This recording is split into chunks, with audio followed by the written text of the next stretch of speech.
राधे राधे। जय श्री कृष्णा।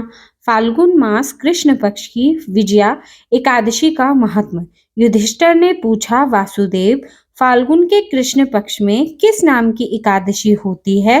कृपा करके बताइए। भगवान श्री कृष्ण बोले, युधिष्ठिर, एक बार नारद जी ने कमल के आसन पर विराजमान होने वाले ब्रह्मा जी से प्रश्न किया, सुरश्रेष्ठ, फाल्गुन के कृष्ण पक्ष में जो विजया नाम की एकादशी होती है, कृपया उसके पुण्य का वर्णन कीजिए।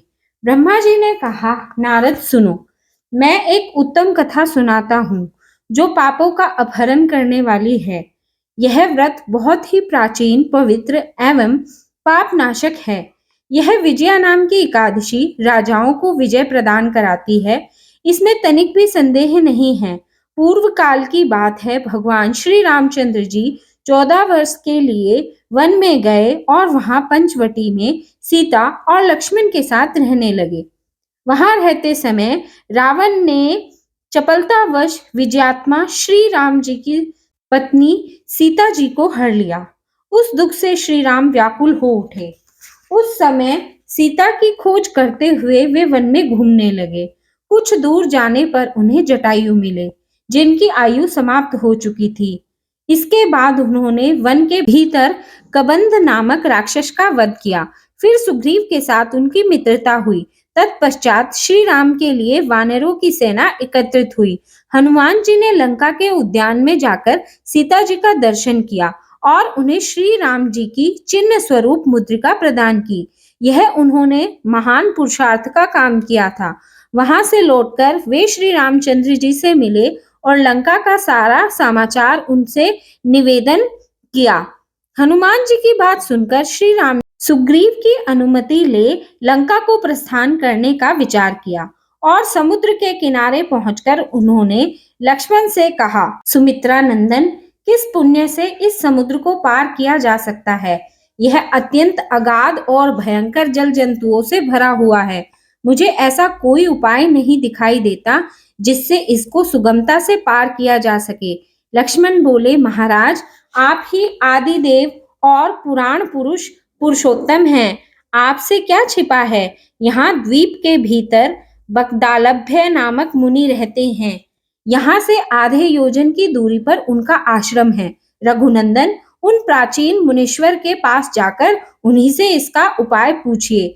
लक्ष्मण जी की यह अत्यंत सुंदर बात सुनकर श्री रामचंद्र जी बकलादभ्य जी से मिलने के लिए गए। वहां पहुंचकर उन्होंने मस्तक झुकाकर मुनि को प्रणाम किया।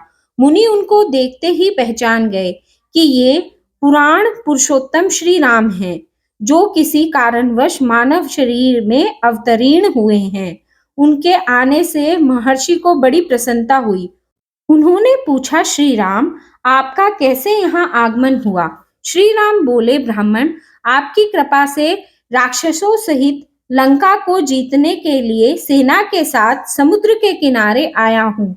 मुने, अब जिस प्रकार समुद्र पार किया जा सके वह उपाय बतलाइए।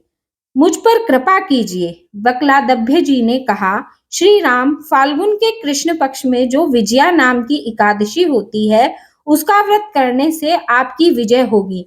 निश्चय ही आप अपनी वानर सेना के साथ समुद्र को पार कर लेंगे।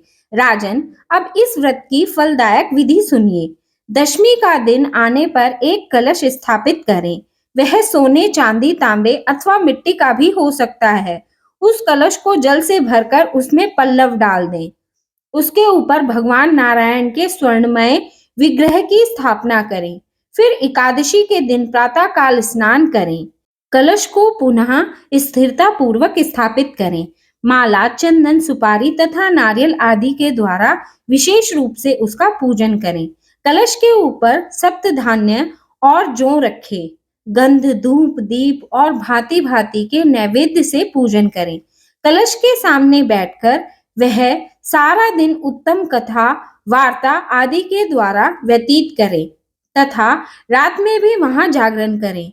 अखंड व्रत की सिद्धि के लिए घी का दीपक जलाएं। फिर द्वादशी के दिन सूर्योदय होने पर उस कलश को किसी जलाशय के समीप, नदी, झरने या पोखर के तट पर ले जाकर स्थापित करें और उसकी विधिवत पूजा करके देव प्रतिमा सहित उस कलश को वेद वेता ब्राह्मण के लिए दान कर दें।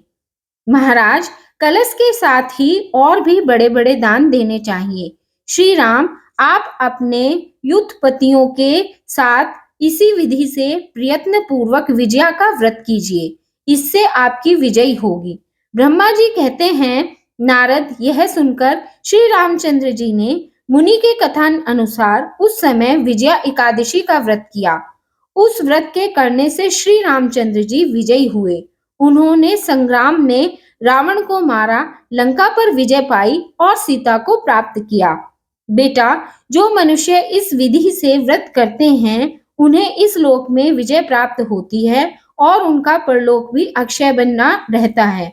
भगवान श्री कृष्ण कहते हैं, युधिष्ठिर, इस कारण विजय का व्रत करना चाहिए। इस प्रसंग को पढ़ने और सुनने से वाजपेयी यज्ञ का फल मिलता है। राधे राधे। जय श्री कृष्णा।